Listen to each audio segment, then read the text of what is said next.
Exactly 15 months ago, I made a huge switch with respects to my photography gear, ditching the Fuji GFX100s medium format camera for the full frame Nikon Z8. At the time, I wasn't 100% sure if I was making a huge mistake, but now, after 15 months of shooting with the Z8 all over the world in every condition imaginable, I've got a lot to say about it. So to jump right into it, and I should say, I am not a gear review specialist. I don't have a ton of highly detailed technical specs to share with you. This is just going to be real world results, real world experiences, what I like, what I don't like after using it for almost a year and a half. So why did I switch in the first place? So I used the Fuji GFX100s, which is a medium format camera from the day it came out. So I used it for, I think, a little over maybe 2 years now, or 2 years at the time. And then I switched to the Nikon Z8. And then one of the main reasons why is because if you're familiar with medium format cameras, there's not a lot of good long lens zoom lens options available for you. That was a mouthful. So at the time, there was a 100 to 200 millimeter zoom lens on the GFX system, which is medium format, which is basically the equivalent of, I believe, 79 millimeters to 158 millimeters on a full frame camera. So there wasn't a huge, well, there's not a lot of reach there. 158 millimeters is not super long. So that was one of the biggest issues I had with this system because I love telephoto photography. But they did come out with, I believe, a 500 millimeter prime or something like that, which is much longer, but it's a prime lens. I'm not a big fan of prime lenses. I like the flexibility of a zoom lens. So that's what really made me start to think about shifting back to a full frame camera. Another big issue is with the medium format sensor, the depth of field is extreme. So I often found myself focus stacking in situations that I normally wouldn't think I would have to. And I'm not a huge fan of focus stacking. I like to do it when I have to, when it has to be done, but I don't like having to focus stack every single scene out there just because there happens to be something that's, 8 feet from my camera. So I was focus stacking all the time. I didn't have a good long lens option. So that's what made me start to explore full frame options or full frame cameras once again. And I did a ton of research. I made a couple of videos on this, which I'll link above or below here if you want to check those out, about my thought track involved with why I picked up the Nikon Z8. So my first impressions with the Nikon Z8 compared to what I think of it now. So one of the things that I thought was super, super cool, and this was a contentious topic, is the fact that the Nikon Z8 has this sensor shield right here. Now, I talked about this in a video before, and there was a ton of comments of people basically saying that almost every camera out there has a quote unquote sensor shield. And that's not the case, that's not true. What most cameras have is the actual shutter. So when the shutter is closed, people are saying, look, it's a sensor shield. That's not exactly the truth. This Z8 does not have a shutter. So this 100% is a sensor shield. It's what Nikon actually calls it. So it's not the shutter. The Nikon Z8 has an electronic shutter. There's not a mechanical shutter. So that is a sensor shield. What most cameras have is the shutter that will close in front of the sensor. And yeah, it can keep dust and grime out, but your shutter is actually a very delicate piece of equipment inside your camera. So it's not necessarily something that's really going to protect your sensor per se, as much as something that is designed to protect your sensor, like a sensor shield. So I wanted to get that out of the way real quick, but I absolutely was enamored with that idea when I first got this camera, and I love it now. The way that I change lenses in the field now is completely different than where it was with this camera or any other camera I've used in the past. I used to try and race around in order to try and get the lens off and a new lens on in order to alleviate any dust getting on this sensor. Well, now with this sensor shield automatically closing every time I turn the camera off, or go to change lenses, it just makes that process a little bit more chill. I'm not racing around. I'm not trying to do it as fast as possible because I know that there is something in front of that sensor that's going to keep dust, sand, grime, water, anything off of that sensor. So that's really, really nice. Loved it in the beginning, love it still to this day. The ergonomics with the Z8 is very similar to the GFX. And really many Fuji cameras out there. One thing I loved about Fuji cameras is the aperture ring on the lenses. Almost all of them have the aperture ring on the lenses. My Nikon Z8 lenses actually have this too, so as you can see as I'm rotating it right here. So that was really nice. It was something that I became accustomed to, something that I was used to, and just the overall feel of the camera, it felt kind of similar to the Fuji, and I really enjoyed it. I like using a Fuji camera. I love using this Nikon Z8. Now, I really thought the backlit buttons, if you turn this on and you rotate the on dial to, I guess, to the right one more click, it illuminates a lot of the buttons on the back. I thought that was super cool because, you know, I don't do a lot of astrophotography, but what I do a lot of is sunrise photography, and I'm often there in the dark on location, before the sun rises. I'm in the complete darkness. And I thought that'd be really cool to be able to easily see my buttons. I actually don't use it that often. I really just memorize the button layout pretty quickly, honestly. And that's not something I thought I'd use all the time, but I really don't. So it really wasn't that big of a deal. Something else, the size. So as you can see, the size of the medium format versus the full frame camera, these are pretty similar, but the biggest difference is in the lenses. When I first switched over to the Z8, I thought to myself, oh my gosh, you're gonna save so much weight in your backpack with just the lenses. The lenses are smaller, the lenses are a little bit lighter.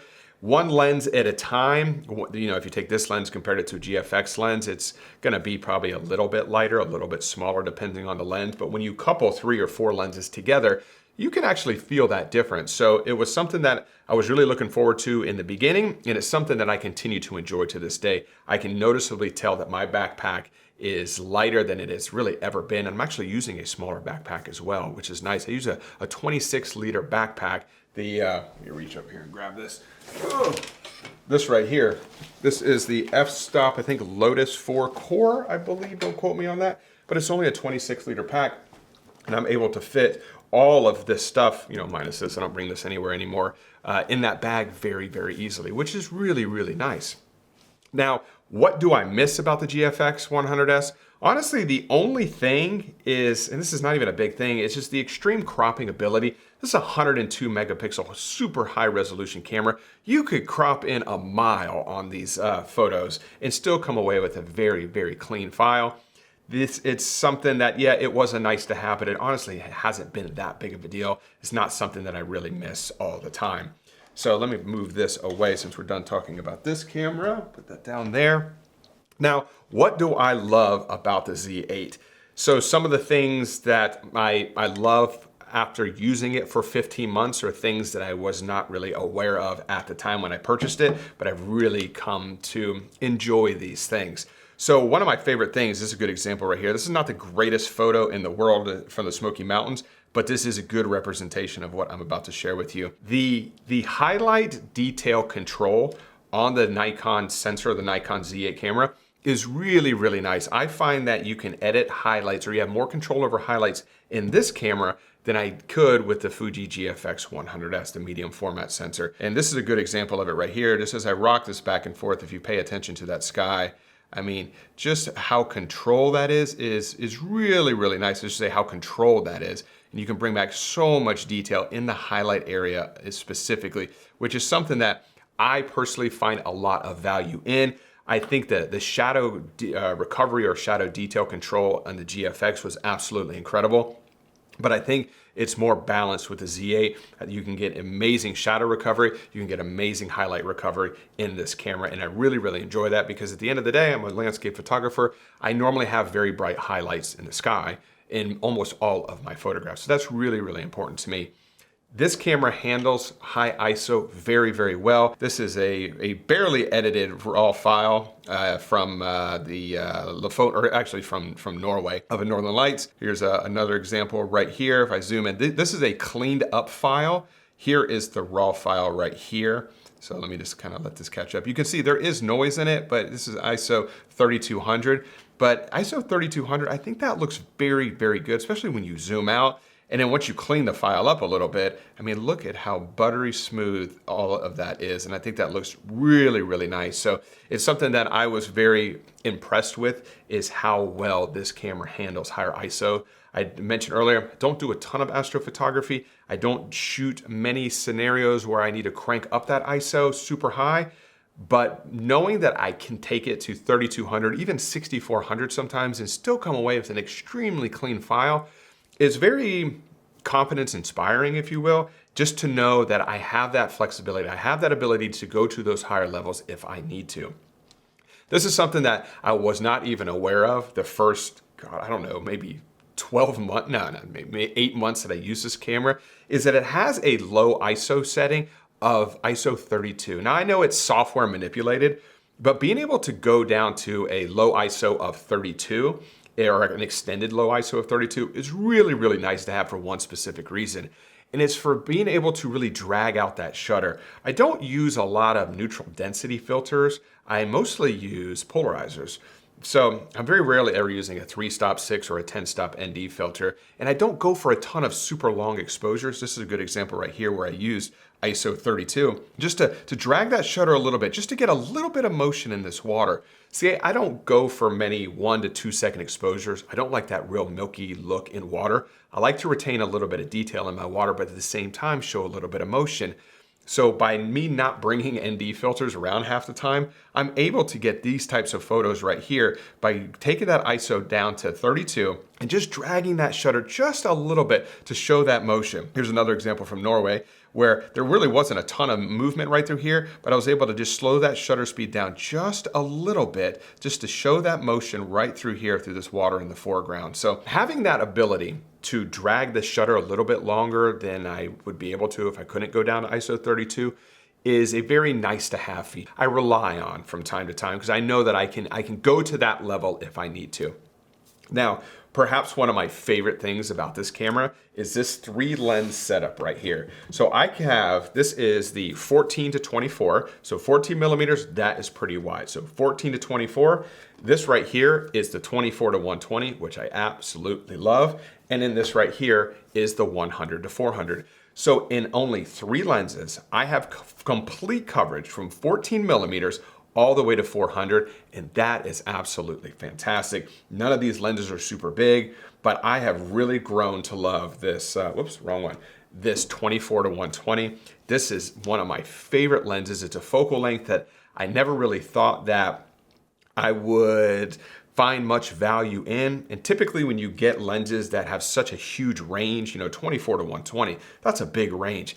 A lot of times the quality suffers, especially in image sharpness in the corners.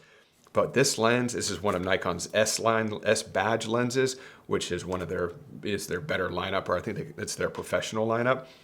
This lens is absolutely brilliant. Some of my favorite photos over the last 15 months, or actually this is the only setup I've used, but this has created so many of my favorite photos. This right here from the Grand Tetons, from the Smoky Mountains, from Patagonia, from, this is also the Smoky Mountains. This is from the San Juan Mountains in Colorado. This is from the, where is this, Iceland, the Highlands of Iceland. And this is from Norway right here. So as you can see, so many great photos captured with this and just the versatility of that. You can go pretty wide, 24 is pretty wide, 120 as you're entering into that telephoto range. To have it in just one focal length, this has become the lens that lives on my camera the most. And I'm a huge, huge fan of it. If you're in the Nikon ecosystem or sphere, I would highly recommend at least testing this out and seeing if you like it. Plus, I think you can get this lens sometimes for like $950. That's a lot of money, but in the grand scheme of lenses, that's on the lower end for a lens of this quality. What else? So shooting speed. The medium format camera, it's a medium format camera. It is not known for speed. It is not a wildlife camera. It was a slow camera. I believe it could shoot around 5 or maybe 7 frames per second. This Nikon Z8, I believe, goes up to 20 frames per second in burst mode, which is way faster than I would ever really need it for. But it is very, very nice to have that flexibility, to be able to capture these types of wildlife scenes. If you've ever photographed puffins, these things move around a lot. They are very fidgety. They fly super fast, like rockets flying everywhere. But you have to be, you got to be on your game. You got to have your camera dialed in right. You got to be shooting fast in order to get a crisp photograph of them like this right here. Or bears, oops, file not found. More puffins with the fish in the mouth. This is in the Faroe Islands, and one more right here. So just having that speed to be able to shoot faster if I need to is a really nice to have. It was something that I didn't think was going to be super important for me at the time. But it's one of those things, like when you don't have the ability to do something, you don't really pay much attention to doing it because you know you can't do it. But when you do have the ability to do it, then you start paying more attention to it. So I actually find myself shooting a little bit of wildlife more often now than I ever did before, just because I know that I can do it with this camera. So this to me feels more like a jack of all trades type of a camera. Now, one of the big things, this was one of the reasons why I switched, is that a full frame camera or full frame sensor, theoretically, you're not gonna have to focus stack as much. You have a little bit greater depth of field, so you can photograph with something closer to your front element of your lens and be able to get that in focus along with the background in focus, as long as you're using the correct settings, in a single shot. And it was something that I was hoping I'd have a little bit more flexibility with, and so I wouldn't have to focus stack as often, and that proved to be the case. This is a good example from the Smoky Mountains last year. This was actually the very first trip I took this Nikon Z8 out on. And as you can see, this rock right here, all this moss in here is perfectly tack sharp. And this right here was very, very close. This was shot with the 14 to 24, I believe wide open at 14 millimeters. But as you can see, this is tack sharp. Everything in the background right through here, all of these rocks are tack sharp. I actually did focus stack this photograph when I shot it, just in case, but I only didn't even have to use any of the additional images. This is just a single photograph, which is really nice.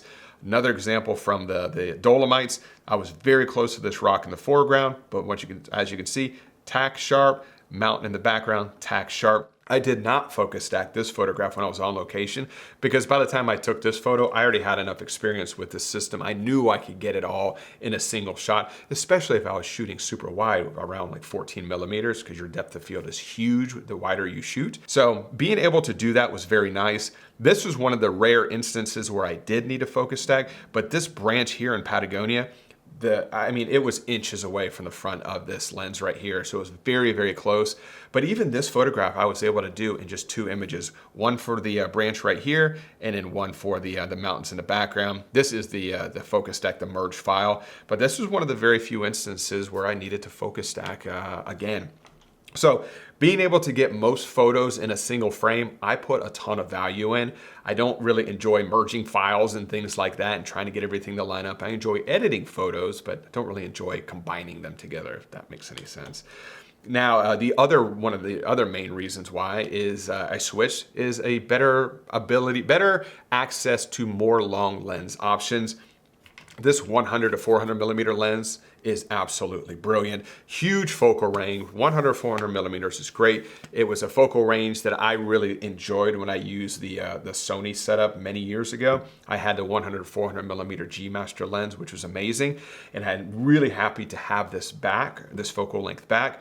You know, Nikon is known for their telephoto lenses, and this one right here is absolutely fantastic. So to be able to capture those distant details is really, really nice. This is a mountain peak just peeking out from the clouds in Norway. This right here, just rolling hills with a cloud inversion in the Smoky Mountains. I shouldn't call those hills, those are mountains. And then right here, this is just some beautiful light kissing this peak in Patagonia. So being able, one more right here. This is the peaks in Norway. This one really isn't super far, 130 millimeters. But just knowing that I can zoom in on these kind of details wherever there is really nice light on hitting mountain peaks is something I really like to do, or a tree off in the distance. To be able to put this lens on and have that reach is something that I really, really enjoy. The weather sealing, I was told that the weather sealing on the Z8 was amazing. It really is very, very good. I've had this in snow, in extremely cold conditions, in tons of rain, dust, sand. I have never had one single issue. I haven't had anything, I think I've had one thing get on the sensor here, but that sensor shield has really saved me in many, many scenarios. This is an overall tank of a camera. It is very sturdy, very good weather sealing. All of these lenses are very weather sealed, so that's something that's really, really nice to have as well. And then the final thing is just the overall button layout. I just enjoy the way that this camera is laid out. It fits the size of my hands. I don't have huge hands, but I definitely don't have small hands. I've got, I guess fairly large hands. But it just feels very good in my hand. It's not too big, it's not too small. My fingers can reach across all of the menus on the back. Everything in the front is nice. Just it fits very good in my hand. If a camera was ever built to fit the way that I operate or my size hands, I would feel that this is it right here. So that is a quick, or not super quick, but that is a complete rundown of my experience of using the Nikon Z8 for the past 15 months, specifically for landscape photography, a little bit of astrophotography and a little bit of wildlife, but primarily landscape photography. I absolutely love the camera. I'm super glad that I switched still to this day. As you can tell, I still have the GFX100s, so I was a little bit leery about getting rid of it, but I feel confident now that I am gonna go ahead and sell all of that gear and to make room for just this system. But I am happy with the entire system, the Nikon Z8. I'm happy with these lenses. For me personally, this is probably the dream setup for me. Now a new lens could come out in the future and I would want to pick that up as well. But I've been shooting with this 3-lens setup now for the majority of those 15 months and I could not be happier. Something I did not mention, I did call the Z8 a jack of all trades type of a camera. This is also an amazing video camera, which is a function or a feature that I have not even dove into yet. I didn't even mention the EVF, amazing EVF. When you look through here, it's huge. You're like really immersed into it, which is really nice. But I haven't even touched the video capabilities. So if you're looking for a good jack of all trades, can kind of handle everything type of a camera, I would seriously consider this Nikon Z8. I couldn't be happier with it. So if you have any questions about the Fuji system or my Nikon Z8 system, please leave those in the comments section below and I will do my best to get back in touch with you as soon as humanly possible. If you enjoyed this week's video, if you could give it a thumbs up, subscribe to the channel if you're not subscribed already. And as always, I really do appreciate you carving out a little bit of time to spend it with me here today, and I will see you all next Wednesday. Bye.